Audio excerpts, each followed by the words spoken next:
Google Maps has quietly wiped out one of the only public records of what happens inside ICE detention facilities. And it's been happening for over a year without any single announcement. A new study from Tulane professor Mira McCammon, published June 23rd in the Journal of New Media and Society, documents the scale of it. McCammon started scraping Google reviews of ICE facilities back in August 2025. At that point, she found over 1,600 reviews across 26 different detention centers, plus 91 more facilities where Google had already shut off reviews directly. Today, that number of facilities with active reviews has dropped from 26 to 4. Almost everything she originally collected is gone now. One of those 4 surviving facilities is a place called Farmville in Virginia, and it's really only there by accident. Google's system appears to have misclassified it, not as a detention center, but as a public bathroom. The reviews that got deleted weren't Yelp complaints about parking or restaurants getting your order wrong or hair salons not doing a good job. They were testimonies of individual detainees. A review of the Elizabeth Contract Detention Facility in New Jersey read, "This was one of the most difficult and dehumanizing experiences of my life." Other reviews described being held months longer than a criminal sentence called for, phone calls that were so muffled that you couldn't hear the person on the other end, and rooms so cold that detainees got sick under a single thin blanket with no working translator to explain why. One of those reviews belonged to a real person, Michael Alcivar Carpio. Carpio turned himself in at the border to apply for asylum. His words, "I didn't hide. I didn't cross the illegal way. Hidden." He was held 8 days in Border Patrol custody on bread and water alone, then shackled at the wrists, feet, and waist, and transferred to the Adams County Correctional Facility in Louisiana, where he described as feeling like a medieval prison. He has no criminal record. He was deported without ever seeing the mother he had crossed the border to find. He now lives back in Ecuador, earning around $300 a month. His one-star Google review, quoting here, "It was the hardest experiences of my life," is gone. So why is this happening? Google's official explanation goes back to a 2023 policy update where the company said it doesn't allow reviews for places people go, quote, "without choice," grouping detention centers in with police stations and prisons. A Google spokesperson told The Intercept this year that the ICE-related takedowns were unrelated to any government request. DHS was asked directly whether it pushed Google to do this. The department spokesperson denied it and then added this, quote, "Being in detention is a choice." The reasoning being pointed to is the department's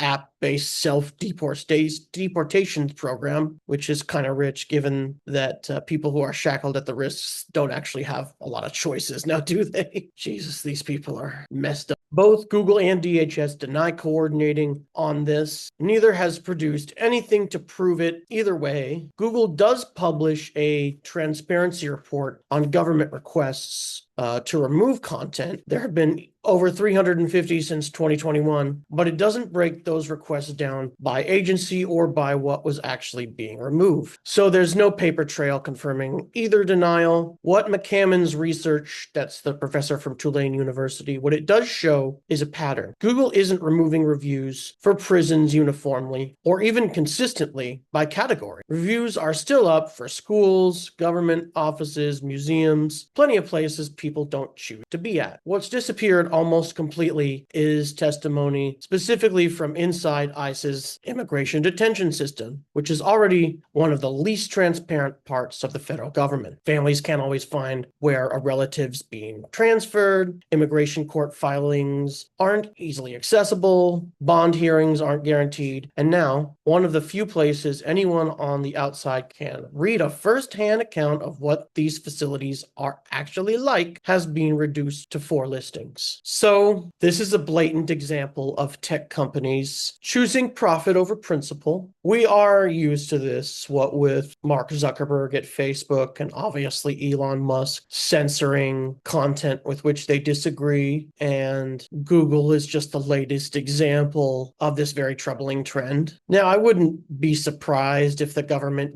did, censor or rather ask to have ICE review reviews censored, because this is definitely what the Trump administration does. This is a pattern. You look at Trump's trying to get Jimmy Kimmel fired, or Brendan Carr, the FCC chairman, trying to threaten networks with license revoking if they didn't print nice things about Trump. So it's not entirely surprising that they would want those reviews taken down. Now, it doesn't make sense to me at all, like, why would it matter whether people are choosing to be there or not? Like, that sounds to me like good corporate marketing speak for, we don't want to engage in this. We don't want people to see what the government's actually doing, so they're taking these reviews down and they're blocking people from making any more, which is just terrible. It's just absolutely disgusting. And of course, yeah, Google's a private company. It has the right to censor what it wants to censor, but this really puts to bed this rumor that tech companies are going after left-wing or right-wing people, right? Now, I can't say that all of these detainees were liberal. Obviously, that's can't be verified, but they're censoring people from being able to talk about the truth. And I think that's what's scariest of all, is that we have a government agency that is willing to tell a tech company that they need to censor certain content, and the tech company just does it. Yeah, they've denied it, but we all know that denial is just a river, and ICE is absolutely engaged in this. They don't want this sort of thing getting out to the public. So the true people who are being censored are the people who are trying to tell the truth, people who are trying to let people know what's actually happening in these facilities, not your Toilet Paper USA group or, Moms for Liberty. None of that stuff is being censored. It's the people who are actually trying to bring to light real world issues that are going on in this country and that would negatively impact Republicans, I think, is the most important thing. They don't want this stuff getting out. So, I kind of wonder who they're going to target next. I wonder if Google's going to let reviews about Trump Towers stand if they're even vaguely political, or are they going to stop reviews of the White House or like the RNC headquarters? Like, what's it going to be next? You really have to wonder where they're going to aim their targets. At any rate, that's going to do it for me. I hope you guys enjoyed this video. If you did, please like and subscribe. It means the world to me. I've got an email, TikTok, Instagram, all of which will be provided in the description. Would love to see you guys there. Thanks for watching.